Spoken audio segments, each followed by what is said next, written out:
নমস্কাৰ, মই পংকজ দালানী। আকৌ এটা নতুন ভিডিঅ'লৈ আপোনালোকৰ মাজলৈ আহিলোঁ। আজিৰ ভিডিঅ'টোত ক'ম অসমীয়া সমাজত কেতিয়াৰ পৰা গামোচা আহি মেখেলা চাদৰ, ব্লাউজ, শাৰী, ল'ৰাবোৰে চোলা পিন্ধিবলৈ ধৰিলে। তেতিয়াহ'লে আমি উভতি যাব লাগিব 1967 মোৰ শৈশৱলৈ। সেইখিনি সময়ত মই তেতিয়া মঞ্চত লাহে লাহে অভিনয় কৰিবলৈ আৰম্ভ কৰিছোঁ। ল'ৰা ছোৱালীবোৰক লৈ নাচ গানা কৰোঁ, অলপ তেতিয়া আৰম্ভ কৰিছিলোঁ। আজিকালি সৰু সৰু শিশুসকলে যিটো কৰে তেতিয়া আমাকো তেনেকৈ কৰোৱাইছিল। মোৰ ভাগত এটা পৰিল যে তই এটা নাচ, বিহু নাচ এটা তই ৰেডি কৰি দিবি। মই সৰু সৰু ল'ৰা ছোৱালীকেইটাক লৈ কিনে এটা বিহু নাচ ৰেডি কৰিলোঁ। সময়মতে মঞ্চ আহিলোঁ, উপস্থাপন কৰিলোঁ। সৰু ঢোলটো লৈ বিহু, এনেই কি বিহু গাইছিলোঁ মনত নাই, ভাল নিশ্চয় গোৱা নাছিলোঁ, বেয়াই গাইছিলোঁ। বিহুটোৰ আধাতে আমাক নমাই দিয়া হ'ল, ধমকিও দিলে। এনেকুৱা কাপোৰ পিন্ধি বিহু ক'ত নচা দেখিছ তহঁত, গালিবোৰতো আছেই। ঠিক আছে বাৰু, জীৱনৰ প্ৰথম দিনতেই উজতি এটা খালোঁ, বৰ বেয়াকৈ উজতি খালোঁ। তাৰ পৰৱৰ্তী কালত আকৌ পিছৰ বছৰ ঝুলন পূজাৰ এখন সৰুকৈ কালচাৰেল প্ৰগ্ৰাম এটা হৈছিল, তাতে আকৌ ছেম বস্তুটো মই কৰিবলৈ। সেইবাৰো মোটামুটি নমাই দিয়া নাছিল সম্ভৱতঃ, কিন্তু গালি পাৰিছিল। গ'ল। এতিয়া সেইবাৰ মোৰ অকণমান চাওঁচোন, মনত অকণমান এটা ইচ্ছা, এটা মানে কি ভাল ভাৱ এটা আহি গ'ল যে পাৰি। তাৰমানে তেতিয়া পাৰি নোৱাৰি এই ভাৱটো তেতিয়া বুজা নাছিলোঁ। আকৌ 1969 এনেকৈ ধৰণৰ গ'ল। 1970 ওচৰত এখন ডাঙৰ কালচাৰেল প্ৰগ্ৰাম হৈছিল আমাৰ একাউণ্টছ কলনীত, মোৰ মনত আছে। সেইখিনি ঠাইত যেতিয়া হৈছিল সেই প্ৰগ্ৰামখনত তেনেকুৱা ধৰণৰ এটা বিহু নৃত্য মই তাত উপস্থাপন কৰিছিলোঁ। বিহু নৃত্যটো বহুতৰ ভাল লাগিছিল, বহুতৰ বেয়া লাগিছিল। বহুতে সমালোচনা কৰিছিল, বেয়া কথা কৈছিল আৰু ভৱিষ্যতে নকৰিবলৈ কৈছিল। গ'ল কথা গ'ল তেনেকৈ। 1972 মানত আৰু এখন প্ৰগ্ৰাম হৈছিল, য'ত মই ঠিক তেনেকুৱা ধৰণৰ এটা কাপোৰ, অসমীয়া বিভিন্ন কালাৰ, 4, 5, 6, 7টা যি কালাৰ হওক, তেনেকুৱা ধৰণৰ কালাৰ ব্যৱহাৰ কৰি ছোৱালীবোৰক বিহু নাচ নচুৱাইছিলোঁ। কিন্তু সেইবাৰ বিহু নচোৱা নাছিলোঁ, সেইবাৰ এটা আধুনিক নৃত্য। মোৰ সম্ভৱ তেতিয়াৰ পৰাই, সেইটো 1970 মানৰ পৰাই হ'ব, আধুনিক নৃত্যৰ এটা প্ৰচলন হৈছিলে। আধুনিক নৃত্য কিন্তু 90sত অহা নাছিল, 1970।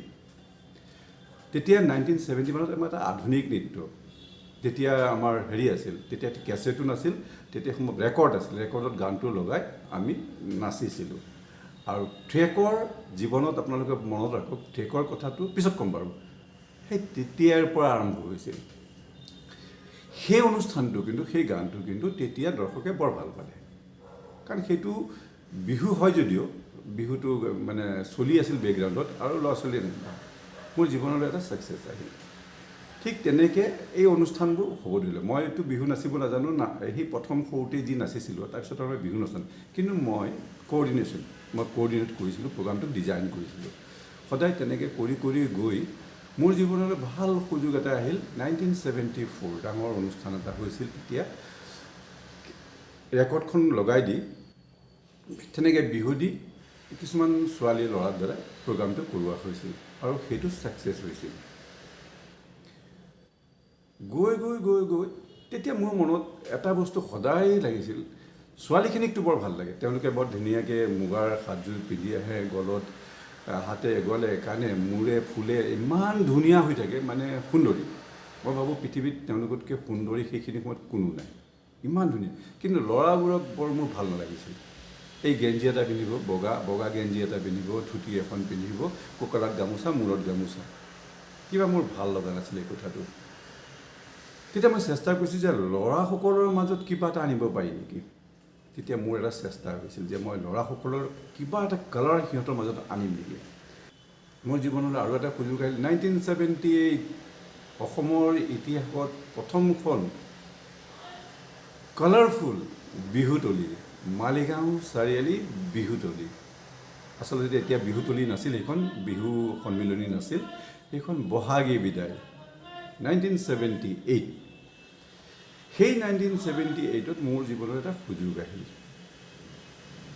তেতিয়া মই কালচাৰেল প্ৰগ্ৰাম ডিজাইন কৰোঁ। সেই সুযোগটো আহিল মোৰ জীৱনলৈ, তাত কৰা হ'ল।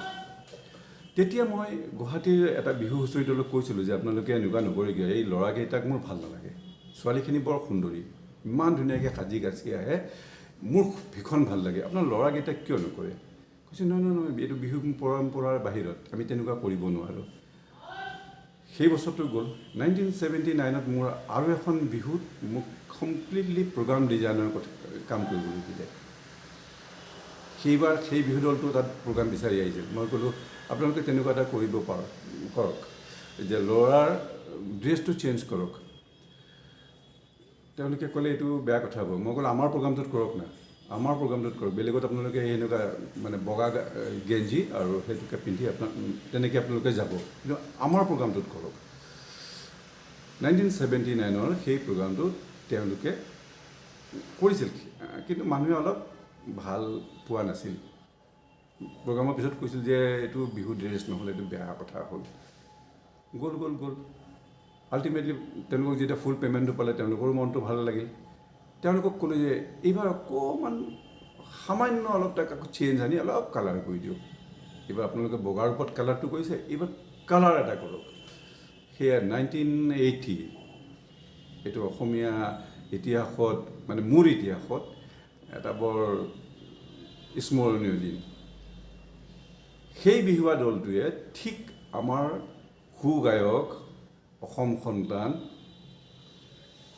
বিহু সম্ৰাট খগেন মহন্তদেৱৰ আগত, ঠিক তাৰ আগৰ অনুষ্ঠানত তেওঁলোকে অনুষ্ঠান পৰিৱেশন কৰিছিল। তেওঁৰ পিছতেই খগেন মহন্ত ছাৰৰ অনুষ্ঠান, আৰু মই তেওঁলোকে কৈছোঁ যে অকণ আদৰি লৈ আনক। মঞ্চত আদৰি অনাৰ এটা পৰম্পৰা সম্ভৱ তেতিয়াৰ পৰা আৰম্ভ হ'ল। খগেন মহন্ত ছাৰে মঞ্চত উঠিয়ে যিকেইটা ভাষা ব্যৱহাৰ কৰিছিল, বেয়া ভাষা নহয়, বেয়া শব্দ নহয়, ইমান কটুভাৱে সমালোচনা কৰিছিল এই বিহুৱা দলটোক। কুলি বহাগত আহে, কিন্তু এওঁলোকৰ যিবোৰ সাজটো দেখিলোঁ, অসমীয়া জাতি গোটেই বিহুৰ যিটো পৰম্পৰা, যিটো তেওঁলোকে ধ্বংস কৰি পেলালে, বৰ বেয়াকৈ কৈছিল। আৰু মই মানে তেতিয়া মই সেইখন প্ৰগ্ৰামৰ এনাউন্সাৰো আছিলোঁ, প্ৰগ্ৰাম ডিজাইনাৰো আছিলোঁ। মই মানে ইফালে চাওঁ সেইফালে চাওঁ, সিহঁতে মোৰ মুখলৈ চাই আছে, বিহুৱা দলটোৱে মোৰ মুখলৈ চাই, ছোৱালীবোৰে চাই, যিসকলে আহে তেওঁলোকে মোলৈ চাই, বৰ বেয়া পৰিৱেশ এটা আছিল। তাৰপিছত যাবৰ সময়ত পইচাকেইটা দিলোঁ, পইচাকেইটা লৈ ভাল লগা নাই। তেওঁলোকে ক'লে পইচাকেইটা লৈ ভাল লগা নাই, আপোনাৰ কাৰণে আমি বহুত বেয়া অপমানিত হ'লোঁ।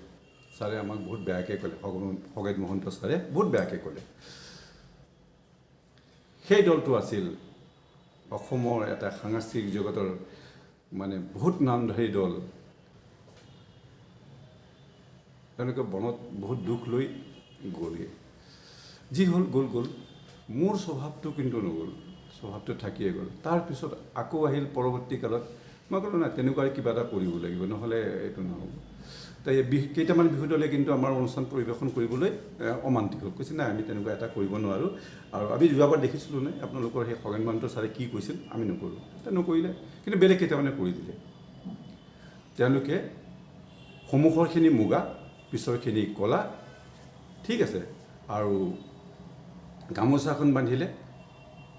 সেইবাৰ মই ক'লোঁ যে নহয়, এইবাৰ কঁকালৰ গামোচাখন কালাৰফুল হ'ব লাগে, কঁকালৰ গামোচাখন। তেতিয়া কঁকালৰ গামোচাখন কালাৰফুল কৰিব, অসমীয়া ছোৱালীয়ে যে কালাৰফুল ৰিহাবোৰ ব্যৱহাৰ কৰে, তেওঁলোকে সেইবোৰ চাদৰবোৰ, ৰিহা চাদৰবোৰ তেওঁলোকে কঁকালত বান্ধি ল'লে, এটা কালাৰফুল হ'ল। ঠিক তেনেকেই আৰম্ভ হ'ল, আৰু সেইটো লাহে লাহে মানুহৰ মাজলৈ বৰ ধুনীয়াকৈ যাবলৈ ধৰিলে। মানুহে তেতিয়া ভাল পাবলৈ ধৰিলে, ভাল লগা হ'ল। আৰু মালিগাঁও চাৰিআলিত তেতিয়া আপুনি বিশ্বাস নকৰিব, প্ৰথমবাৰততো মানুহ বৰ ভাল হোৱা নাছিল, এইবোৰ পিছত ক'ম বাৰু। মানুহে সেইটো আদৰি ল'ব ধৰিলে। পৰৱৰ্তী বিহুবোৰত লাহে লাহে মই দেখিলোঁ যে অসমৰ বিহুৱা দলবোৰে লাহে লাহে তেনেকুৱা ধৰণৰ এটা কনচেপ্টক এডপ্ট কৰিবলৈ গৈ থাকিল। তেওঁলোকে লাহে লাহে সেইটো কালাৰফুল কৰি আনে, মানে পুৰুষৰ যিটো ড্ৰেছ, সেই ড্ৰেছটো কালাৰফুল কৰি আনিবলৈ ধৰিলে। মোৰ মনটো লাহে লাহে মই দেখোঁ, কাৰণ মই গীটাৰ বজাইছিলোঁ, তেতিয়া গীটাৰ বজাইছিলোঁ। মই অসমৰ ইমূৰৰ পৰা সিমূৰ, ডিব্ৰুগড়ৰ পৰা ধুবুৰীলৈ মই বহুত কালচাৰেল প্ৰগ্ৰামত, অনুষ্ঠানত মই ভাগ লৈছিলোঁ। গতিকে মই দেখোঁ সেইবোৰক, যেতিয়া দেখি তেতিয়া মোৰ মনটো ভাল লাগে। ক'বতো নোৱাৰোঁ আজিকালিহে মিডিয়াৰ যুগ মিডিয়াৰ থ্ৰুত কথাবোৰ ক'ব পাৰি তেতিয়া দিনত কোনে কাৰ কথা ক'ব কিন্তু মোৰ মনটো ভাল লাগি থাকে এনেকৈ বিহুৰ ছাকচেছটো আহিল কিন্তু তথাপিও ছাকচেছ হোৱা নাছিল এই মানুহবোৰে গম পালে যে পংকজ দাই অকণমান পইচা যোগাৰ কৰি দিব পাৰে তাৰপিছতে আহে বিভিন্নজনে প্ৰডিউচাৰ আহে পংকজ দা এটা অলপ পইচা যোগাৰ কৰি দিয়ক এই এনেকুৱা ভিডিঅ' এটা বনাব লাগে ভিডিঅ' চিডি এখন বনাব লাগে এনেকুৱা কথা ময়ো চেষ্টা কৰোঁ কাৰোবাক পাৰিছোঁ কাৰোবাক দিছোঁ কাৰোবাক পৰা নাই দিব পৰা নাই এই কালাৰবোৰ বিহু নাচৰ মাজে মাজে আহি গ'ল সময় আহিল খুব সুন্দৰ সময় আহিল জুবিন আহিল খুব সুন্দৰ সময় আহিল সেইখিনি সময়ত সামন্তিকা আহিল মই ছুপাৰহিট হৈ গ'লোঁ কোনো নাজানে কথাটো মই ছুপাৰহিট হৈ গ'লোঁ গোটেই বিহু গানবোৰ সম্পূৰ্ণৰূপে কালাৰফুল হৈ গ'ল কালাৰ মনটো মোৰ এতিয়াও ভাল লাগি থাকে পুৰণি ভিডিঅ'বোৰ যেতিয়া মই চাওঁ বহুত ভিডিঅ' বহুত কেইজনক মই ফাইনেন্সত যোগাৰ কৰি দিছিলোঁ যেতিয়া মোৰ মনত আছে নামবোৰ কয় অসমৰ এতিয়া স্বনামধন্য আমাৰ যিবোৰ শিল্পী আছে তেওঁলোকে নাচিছিল এক্ট্ৰেছবোৰ তেওঁলোকে নাচিছিল বহুতৰ নামবোৰ নলওঁ বাৰু তেওঁলোকে নাচিছিল কিন্তু সামন্তিকাৰ কেইবাখনো ভিডিঅ' চিৰিত কিন্তু তেওঁলোক আহিছিল মোৰ তালৈ আৰু মোৰ ভালো লাগিল সামন্তিকা খুব ভাল বিহু নাচে সামন্তিকাৰ বিহু নাচ মোৰ সদায় প্ৰিয় আছিল সেইকাৰণে সামন্তিকাৰ বিহুৰ কেছেটটোৰ কাৰণে যেতিয়া কেতিয়াবা চিডিটোৰ কাৰণে কোনোবা আহে তেতিয়া মই ঘপকৈ না বুলি নকওঁ মই ক'লে চাই দিম দিয়া কৰি দিম দিয়া তেতিয়া তেনেকুৱা এটা অৱস্থা হৈছিল আচ্ছা যিয়ে নহওক কথাবোৰে তেনেকৈ আগবাঢ়িল গৈ পৰৱৰ্তী কালত আমাৰ ছোৱালীবোৰে নিজে কষ্টিউম ডিজাইনাৰটো তেওঁলোক নাছিল তেওঁলোকে নিজে ভাবি ক'ৰবাত মিৰি গামোচা ক'ৰবাত কাৰ্বি মেখেলা এই এনেকৈ ধৰণৰ আমাৰ নৰ্থ ইষ্টৰ যিখিনি আছে আমাৰ অসমীয়া বিভিন্ন দেউৰীসকলৰ হয়নে এই নিজা সাজ পোছাকবোৰকো এই ভিডিঅ'ৰ মাজত আনি এই ভিডিঅ'বোৰক বহুত কালাৰফুল কৰিলে তাৰপিছত আমাৰ ছোৱালীবোৰ কেইজনীমান আমাৰ ফেশ্বন ডিজাইনিঙত গ'ল তেওঁলোকে নতুন কথা চিন্তা কৰি ইমান ধুনীয়া কথাবোৰ তেওঁলোকে আনিলে আমাৰ এই গামোচাৰ আৰু এই সাজখনত ইমান ধুনীয়াকৈ তেওঁলোকে আনিলে আনি আজিৰ দিনটো পালোঁ সমালোচনাও হয় বহুত ইয়াৰ আগৰ ভিডিঅ'টোত মই কৈছোঁৱেই যে এই বিহুৰ সাজযোৰ যেতিয়া পিন্ধো না তেতিয়া মই ৰঙৰ মাজত থাকোঁ গোটেই মনটো ৰঙীন হৈ থাকে জীৱনত যেন দুখ নাথাকে কেৱল হাঁহি